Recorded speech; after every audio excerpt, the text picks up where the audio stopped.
Welcome to Funny They Don't Look Jewish, where Judaism appears in the panels. Our purpose is to find characters, stories, and issues of comics that explore explicitly Jewish content. I'm Brandon Bernstein. And I'm Henry Bernstein. No relation. Previously on Funny They Don't Look Jewish, your hosts, Brandon and Henry, explored the Jewish roots of Chicago's own mutant superheroine, Kitty Pryde of the X-Men. Under the pen of creator and writer Chris Claremont, Kitty Pryde confronted demons, vampires, and the shadow of the Holocaust, with her Jewish identity always prominent. Now, we look at where later writers guided both the evolution of Marvel's Merry Mutants and Kitty Pryde's own Judaism. Excelsior! Hello, Brandon. Hello, Henry. How you doing? I'm good. We are back. Welcome, everybody, to part 2 of Funny They Don't Look Jewish, looking at Kitty Pryde of the X-Men. So, what are we looking at today?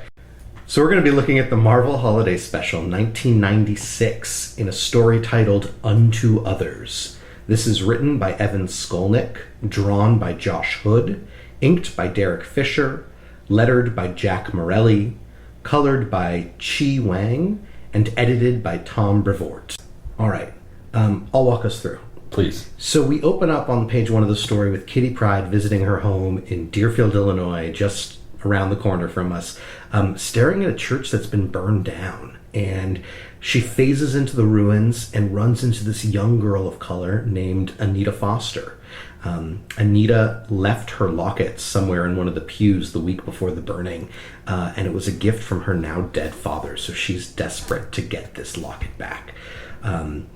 Kitty announces to Anita on page 4 that she came home to spend Hanukkah with her family, and Anita reveals that her mom said that the church was burned down because they're black.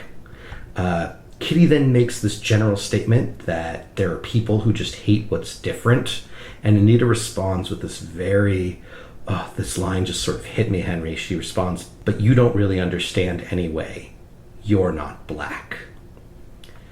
Kitty Pryde is tempted to respond, saying that she knows all about being different because, she's a mutant, and in the Marvel Universe, mutants are hated and feared because of being born with different abilities. It's a really wonderful metaphor for anyone who's different, really.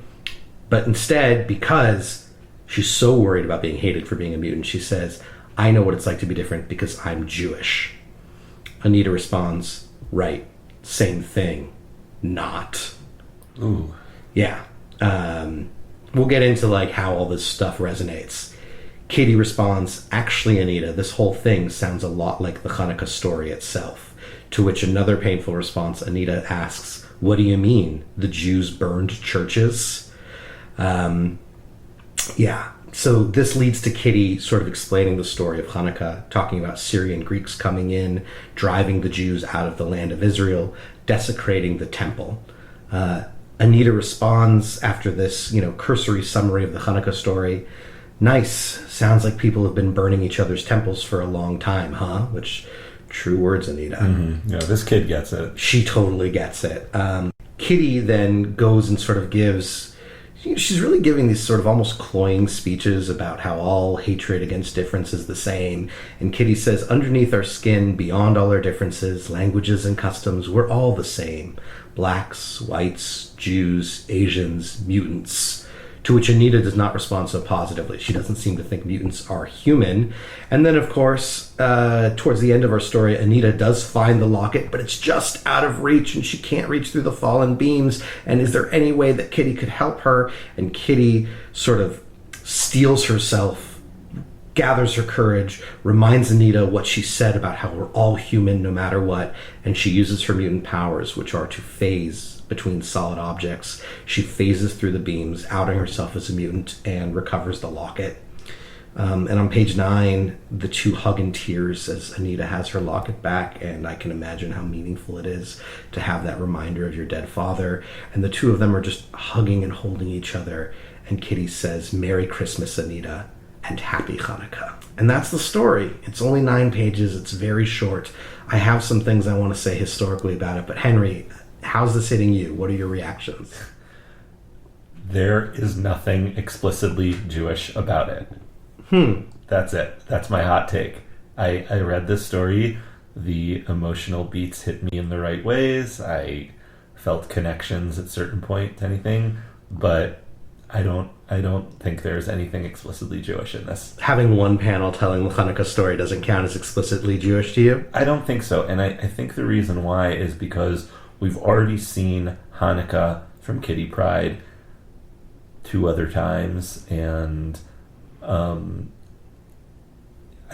she's not engaging in Jewish ritual. By our definition, I think in the first episode, I don't see anything explicitly Jewish. I think it's Jewish, but not explicitly Jewish. So I have 2 thoughts in response to that, if you'll indulge me, Henry. Please. So the first one is about the Hanukkah stuff. I'm really realizing as we do this project that so many of these holiday specials just throw out a token Hanukkah story where they think that retelling the story behind Hanukkah is sufficient, and it's just, you're not going to get much creativity. You're not going to be able to really delve into things that well.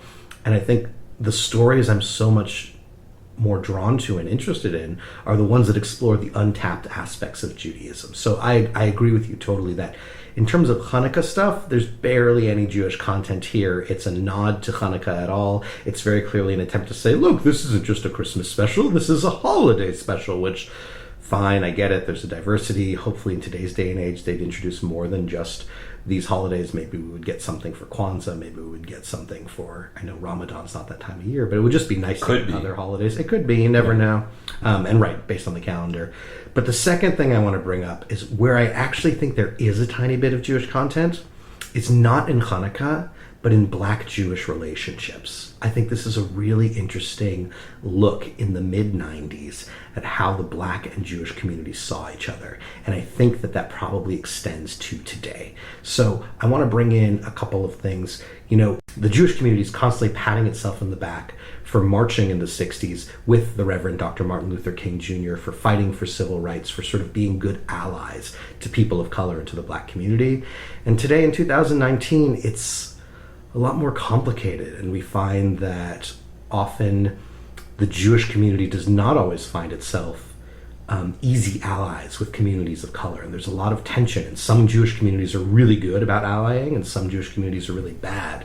And I ended up deciding to look in a little bit of like, why this story at this time? Is there any reason behind it? So I found 2 things of note that I'd love to share with you. The first is, I couldn't find anything about an actual church burning in Illinois in the mid-90s, but I did discover that in an 18-month period from 1995 to 1996, more than 30 Black churches were burned. So this was actually a sort of epidemic happening in the country, and clearly Evan Skolnik, the writer, is responding to this reality. In fact, on July 3rd, 1996, Congress passed something called the Church Arson Prevention Act.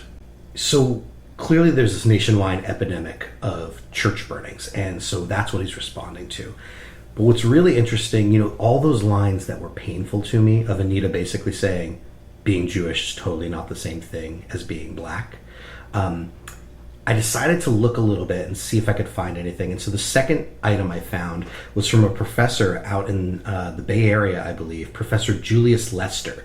Now, Professor Lester is interesting. He's a Jew of color.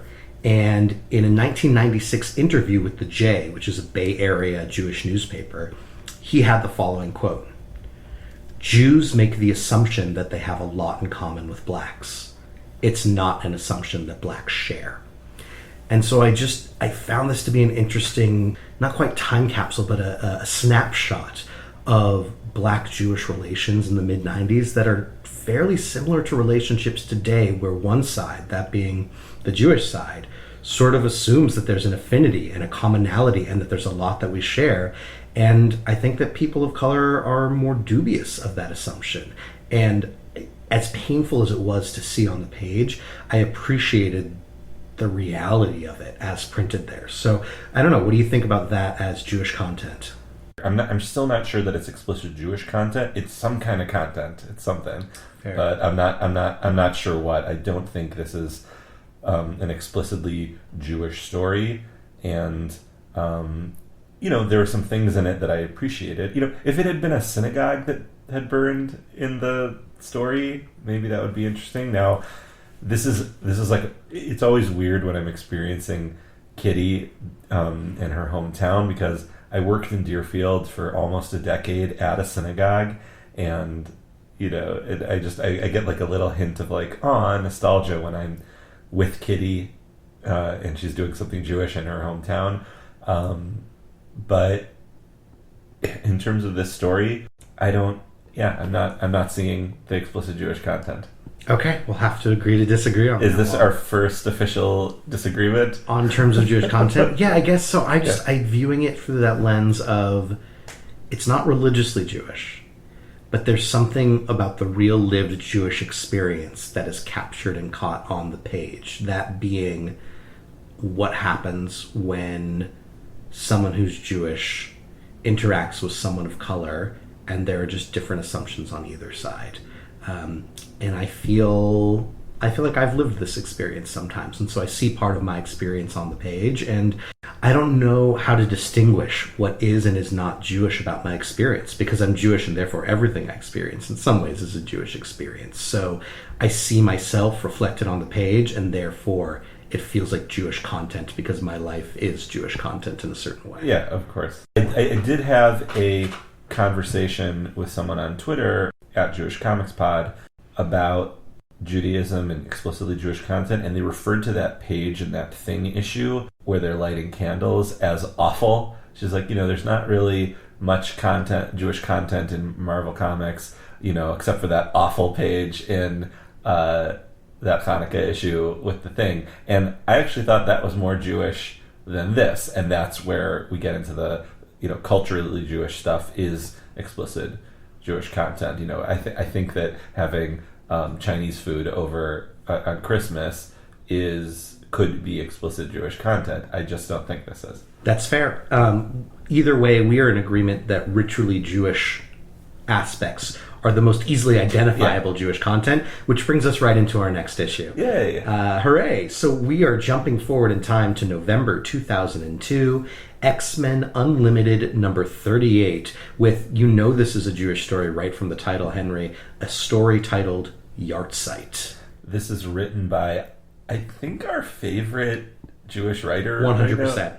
I think he's our guy right now, he's Greg Rucka. Ever since Batwoman, he has just been on fire in terms of approaching Jewish content in a way you wouldn't anticipate. So it's written by Greg Rucka, it's drawn by Derek Robertson, inked by Derek Robertson, colored by J.D. Smith, lettered by Randy Gentile, I don't know, and edited by C.B. Cebulski, who is now the editor-in-chief of Marvel Comics, I believe. He currently is, yes.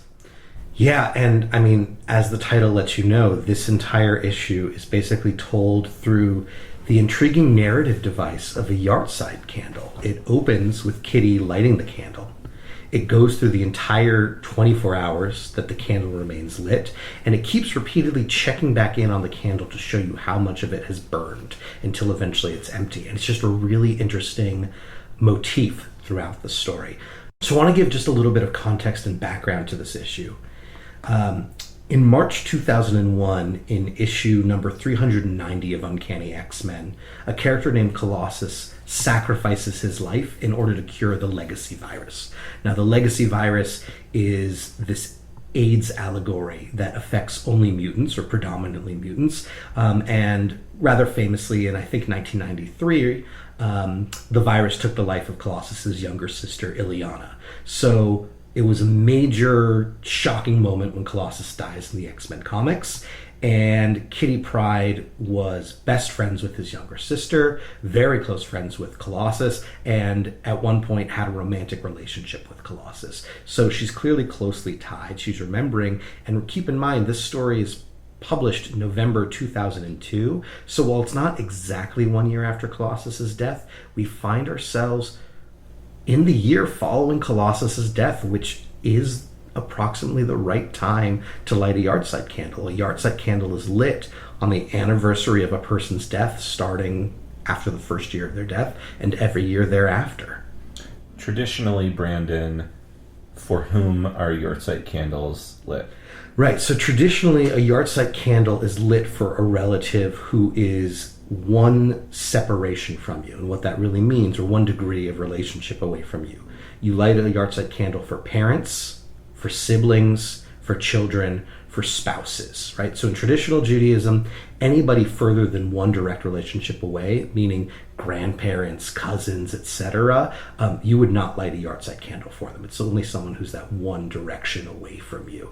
And of course, you would only light it for somebody who is Jewish in traditional Judaism. So in addition to being friends with a rabbi who shares the same last name as me, Hello. I also am married to a rabbi who does not share the same last name as me. So I asked Rabbi Lizzie Heidemann of Mishkan, Chicago, is there precedent for lighting a yahrzeit candle for someone who is not Jewish? I think the rituals that happen leading up to someone's funeral are for the deceased. And so if a person is Jewish, then it kind of makes sense to do Jewish funeral rites for the person who has died after the person has died. So Shiva, Kaddish, all that stuff is pretty well understood to be for the living, meaning for the character who is lighting the yahrzeit candle, regardless of who has died. So sure, the yahrzeit ritual is a Jewish ritual, but a year after her friend has died, we don't think that the spirit of her friend is like still here. We sort of imagine that spirit has gone on.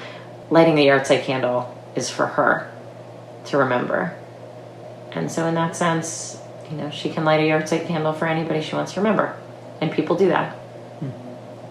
Thanks, Great. Lizzie. Yeah, I 100% agree. So should we dive into the issue now? Yes. Great. So on page 2, we've got this full-page spread of Kitty Pryde, drawn in those beautiful, beautiful pencils of Derek Robertson. She's wearing this Xavier School t-shirt. She's lighting a yahrzeit candle, and she's noting it's 1 year to the day since Colossus died. There's a blue candle, which is interesting. I don't know if I've seen blue wax before, but it's this blue candle with the Star of David on the glass. And just to let everybody know, also of note, yahrzeit, depending how you translate it, is Yiddish for either time of year or a year's time. So a great term for the story that's representing a year's time. On page 3, after officially lighting the candle, Kitty recites the following. Sustained by words of faith, comforted by precious memories, we kindle the yahrzeit light in remembrance. The human spirit is the light of the Lord. As this light burns pure and clear, so may the memory of the goodness and the nobility of our dear Peter Nikolovich Rasputin, illumine our souls. Zichrono livracha, his memory is a blessing. At which point Kitty collapses onto her bed in tears, and I feel like I'm going to collapse in tears. Listeners may know I lost my father in December. He died, and so I've not yet lit a yahrzeit candle for him. Going through this mourning process, it is rough, and this story brought me to tears every single time I read it in preparation. I want to talk a little bit about what Katie said, because I found it fascinating. All right, first of all, she has this whole, what feels like sort of a liturgical line of sustained by words of faith, comforted, etc. But there's no formal prayer associated with lighting the actual candle. And I wanted to know where this was from.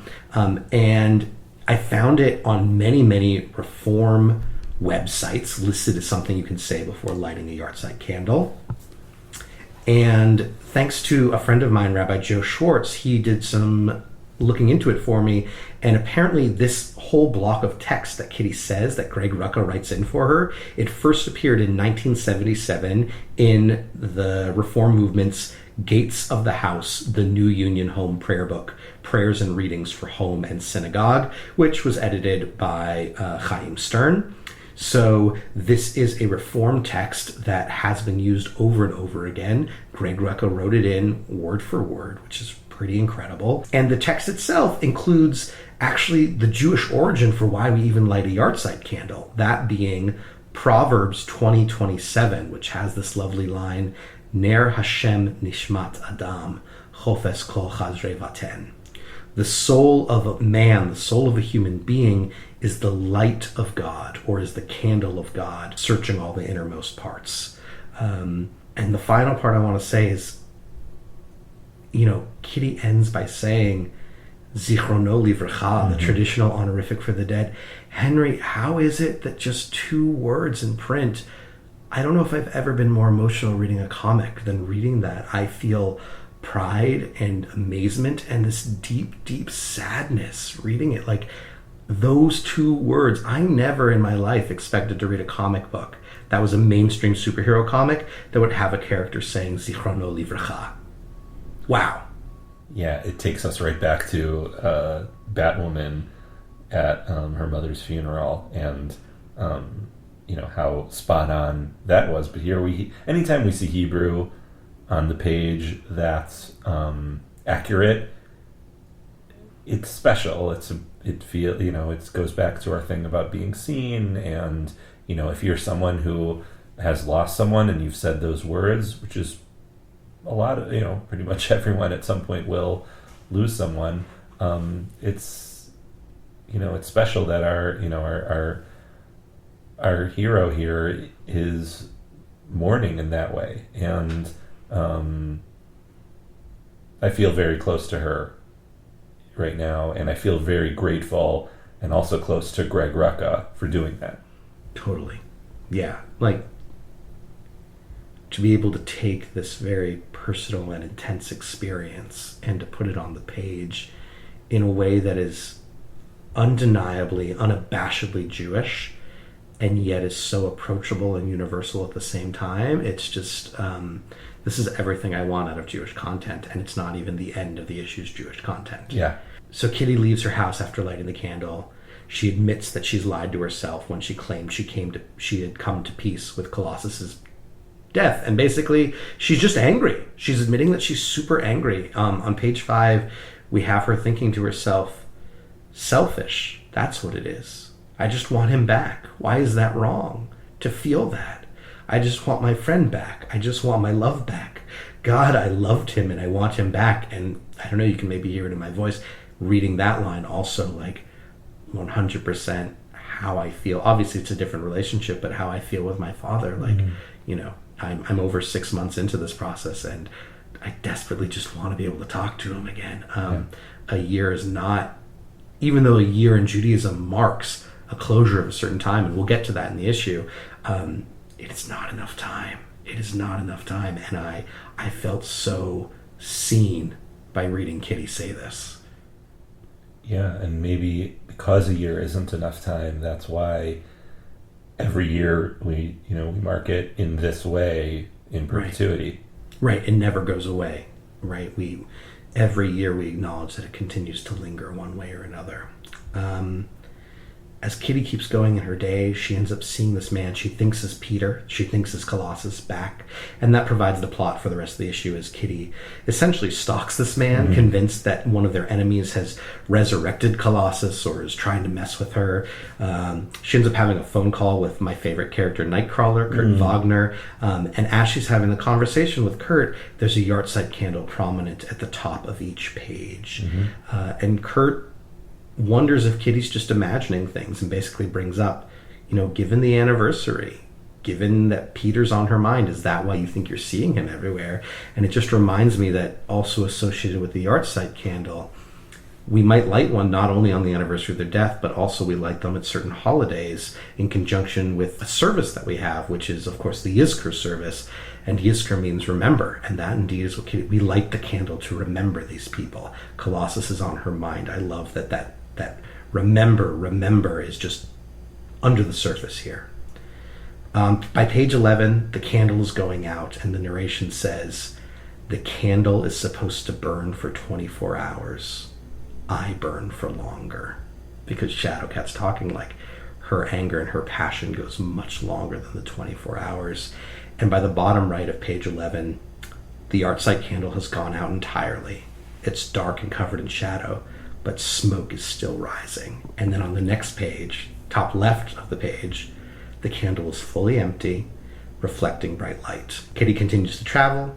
Nightcrawler comes to visit her. She brings him into her apartment. The yahrzeit candle that has burned down is prominently shown.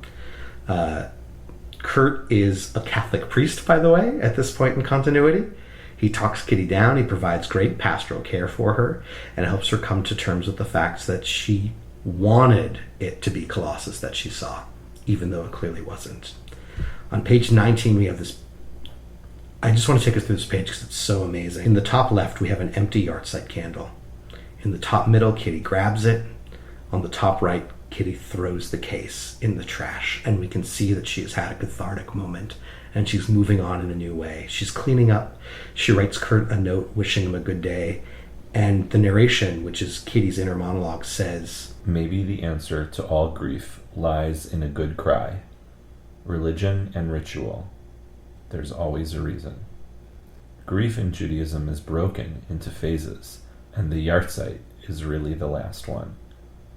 There are rules, what you're supposed to do the first day after a loved one dies, then the first week, then the first month, all the way to the first year, the first yahrzeit. The idea, I guess, is that it's supposed to take that whole year to come to terms with the loss. So the yahrzeit, it's closure, but it's more. Because when someone you love dies, it never goes away. Some days are easier than others. Some days, maybe you can't think about it at all, but it never goes away. And that's all right. That's as it should be." I mean, I just have in my notes, I literally wrote, thank you, Greg Rucka, for writing this. Yeah, we got to meet him sometime, and just, you know, the one time we met him, we hadn't read all these things yet, or thought about it in a meaningful way. Yeah, I would love to talk to him a bit more about this. I mean, so, you know, Kitty, Greg Rucka does such a good job of showing that he knows what's Jewish, and he's not going to get lost in it. Like, we're going to explain, right? Kitty goes through and says there's rules of what you're supposed to do the day after a loved one dies, right? During the period of what's called Oni Nut, which is unconsolable mourning before you buried the body, and what you do. Then the first week, which of course is a reference to Shiva, the 1 week period after someone is buried, during which you mostly just don't leave the house and have visitors coming to comfort you in your grief and just sort of deal with the grief. And then there's other rules about that first month after someone dies, which is a period called Shloshim, Hebrew for 30, in other words, the first month. And as she says, all the way to the first year, which traditionally the laws of mourning for that first year are only for a parent, but in more modern Judaism, a lot of people tend to follow those rules for siblings, for lovers, for others, and here clearly Kitty's doing it for her friend. It might be because of the emotional state I'm in this year, but I really do think this is not just one of the most Jewish, but one of the most special comics I've actually ever read in my life. What are we looking at next, Brandon? We are looking at All New X-Men number 13 from 2013. It is untitled, and it is written by Brian Michael Bendis, our other favorite Jewish writer. Yeah, I think first appearance on this podcast, but... Welcome, Bendis. Welcome to the Jewish family. Welcome to the Mishpacha, as he has said, even on Twitter, about Jewish characters being Mishpacha. Anyway, okay, written by Brian Michael Bendis, drawn by Stuart Immonen, the artist who drew that Thing issue that Carl Kessel wrote. Yes. Inked by Wade Von Graubadger, colored by Rain Burrito, lettered by VC's Corey Petit, edited by Nick Lowe. Yeah, I want to give a little bit of background and continuity context, and maybe after I give that, you can take us through the bit. Cool. Contemporaneous with this time, at the same time, another writer named Rick Remender is writing a book called Uncanny Avengers, which features what's called a Unity Squad, meaning it's a team of both human Avengers and mutant X-Men. It's the first time, really, we've had this actively half-mutant, half-Avengers team. And in issue number 5 of that series from March 2013, just a few months before this issue, a character named Havoc, who is the brother of Cyclops, is a mutant, gives the following speech. "I don't see myself as born into a mutant cult or religion. Having an X gene doesn't bond me to anyone. It doesn't define me. In fact, I see the very word mutant as divisive. Old thinking that serves to further separate us from our fellow man. We are all humans, of one tribe. We are defined by our choices, not the makeup of our genes. So please, don't call us mutants. The M word represents everything I hate. He then goes on when a reporter asks him, what should we call you? He's like, why not start with Alex, my name? And it's meant to be this beautifully hopeful message. And Henry, this comic caused such a backlash, both in the comics themselves and on the online forums, as all sorts of people were like, you're basically trying to preach assimilationist politics and the idea of don't see me for my differences, which this was 2013. I can only imagine if this came out today. Anyway, so like I said, this issue that issue of Uncanny Avengers came out in March. In June, this issue of All New X-Men is released, and it's going to contain a response to Havoc's infamous M-word speech, as it's referred to later. A tiny bit more context for the issue itself. The original 5 X-Men from 1963, from the start of the book, as their young selves, have been brought from the past into our current time. And so now the original 5, young versions of the original 5, are interacting with our current team. And Kitty Pryde, who was once the youngest member of the X-Men, now finds herself in the role of mentor to the original 5 X-Men. And I think that's all we need to know. Great. So the X-Men are coming back from a mission that seems to have gone awry. They're having a discussion on their jet, and the Beast jumps in and says, is it a bad word? Mutant? Is it derogatory? And to which Iceman responds, any word can be derogatory if you say it with enough derogatory. Pepperoni.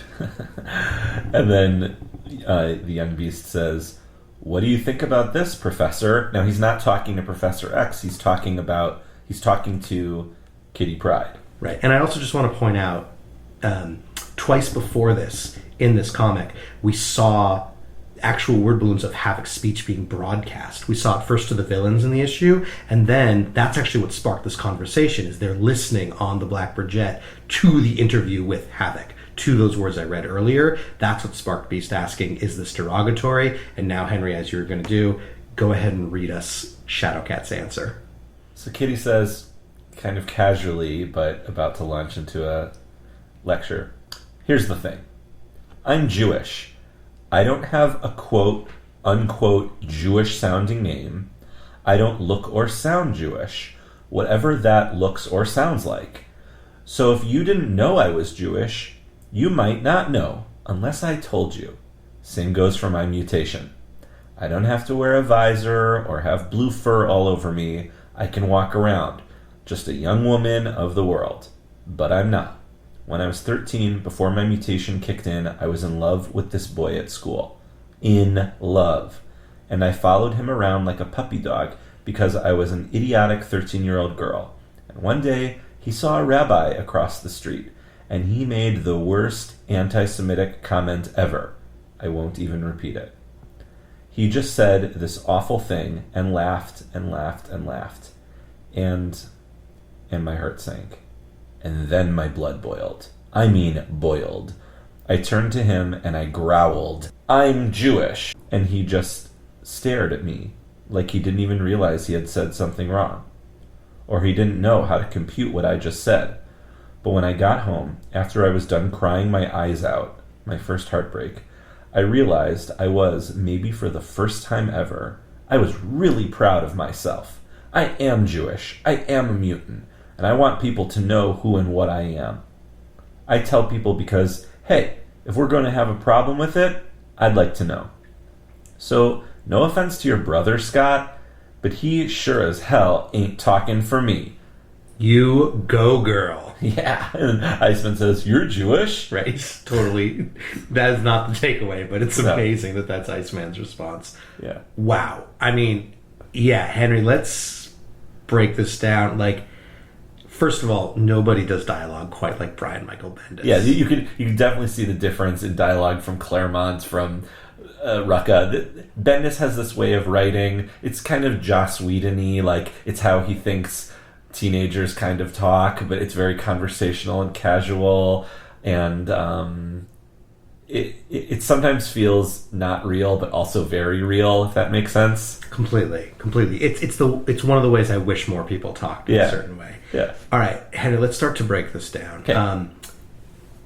So again, it's so Bendis, not only in the cadence of the words and the way he writes it, but in the way that Bendis is Jewish. And I want to throw out for you, Henry, I am more convinced than ever that the explicit Jewish content is directly dependent upon the Jewish pride or identity of the author, right?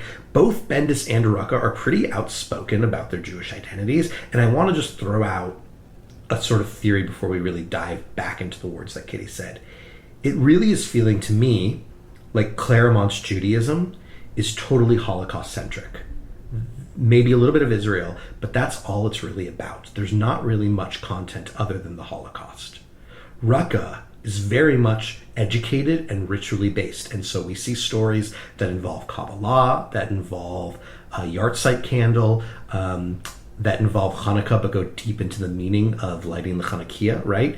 And Bendis seems to be cultural and built on this idea of Jewish pride and pride in identity, right? Like, you're starting to recognize not just Jewish content, but the flavor of different types of Jewish content based on who is writing. He has talked about in recent interviews when he's started writing Superman and going back to his roots in Cleveland, where Jerry Siegel and Joe Shuster are from. He has talked about growing up, Jewish day school, yeshiva bacher, like that kind of thing. So he is becoming, it seems like recently, he is becoming more and more, I'd say in the last 6 to 8 years, open about his Judaism and really embracing it and tying it in with the characters that he writes. You don't see it really in Daredevil, which is his earlier work in Marvel. Oh, Daredevil, the classic Catholic superhero. Exactly. Right. Thank you. And this was sort of the first time. I mean, I think what he's saying about Kitty here, he's saying about himself, like, you wouldn't know that I'm Jewish based on my name or how I look. Right. You know. And I actually didn't know Brian Michael Bendis was Jewish until I read this issue. I knew others knew it, but I'm a DC guy. My exposure to Bendis were like these long runs of comics that like you or others would recommend to me.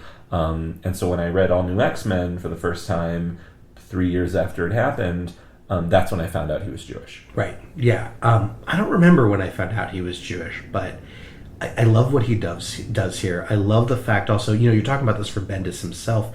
I love that Bendis manages to both acknowledge the idea that they're essentially, without saying it directly, he's acknowledging that there are some Jews who can just pass for white, who can pass for not being different from the Christian norm at all. And he acknowledges the fact that it's kind of a problem to assume that there is a certain Jewish look, right? We've talked about Jews of color earlier this episode, and when we talk about Jews looking a certain way, that's really an assumption of a certain Ashkenazi. Most Americans envision Ashkenazi Jews as what Jewish looks like. And so I feel like Bendis is kind of implicitly acknowledging there's Sephardi Jews, there's Mizrahi Jews, there's Jews of color, there are Jews that very much don't look Ashkenazi, what Americans picture as Jewish. And Kitty acknowledges that because she doesn't look like that Ashkenazi Jew, she's able to pass. She doesn't have this Jewish look. She doesn't have a Jewish sounding name. But she does have, going back to her first appearance, she prominently wears a Star of David, right? She chooses to put out a way to show the world that she's Jewish, and she's not. She could pass if she wants to, and she's declaring she doesn't want to. And I bet this story that she's telling, I bet that happened to Bendis. We've been kind of jokingly giving 4 or 5 Magen Davids to whether something is explicitly Jewish or not, on a scale. But, I'm just sort of speculating out loud, maybe we should be talking about, giving stars to those creators. I mean, like, Bendis and Rucka are top of the list for me. And Carl Kessel Kiesel. He obviously got us started, but thank you, Bendis. Yeah, really, thank you for this. It's really right. I mean, also want to acknowledge Dan Slott clearly wrote a lot of great stuff for us. But yeah, I think we're in agreement that we found some issues with the accuracy of what Dan Slott would write, so it was appreciated. But yeah, I'd agree. Rucka, and with this one issue, Bendis is immediately up there for us. And I just want to go back to that idea of what happens when you can pass as just being an average white person in America, or you can wear a Jewish symbol that lets you at least stand out a little differently. I have friends who started wearing yarmulkes more recently for Davka that reason. In an era of rising anti-Semitism, where not here in the US, but I keep reading travel warnings saying, if you go to this city, don't wear a yarmulke. If you go visit this country, don't wear a yarmulke. In a time where you could easily blend in and it's potentially dangerous, I think I'm with Kitty. I wear my yarmulke proudly. I want the world to know I'm Jewish, and I love that Bendis wrote Kitty as also wanting people to know. Amen. I think that's the end of our exploration of Kitty Pryde. That's the end of the X-Men. I'm going to be sad to leave them behind because they are a favorite of mine. But something tells me we'll be coming back to the X-Men fairly soon. Yeah, it's almost like there's some sort of magnetic attraction pulling us back to them. Some sort of maybe Omega level attraction. Yeah, most definitely. But for now, that has been Kitty Pryde. Join us next month as we explore a brand new character. We'll keep it a surprise as to who that is. But in the meantime, I'm Henry Bernstein. And I'm Brandon Bernstein. No relation.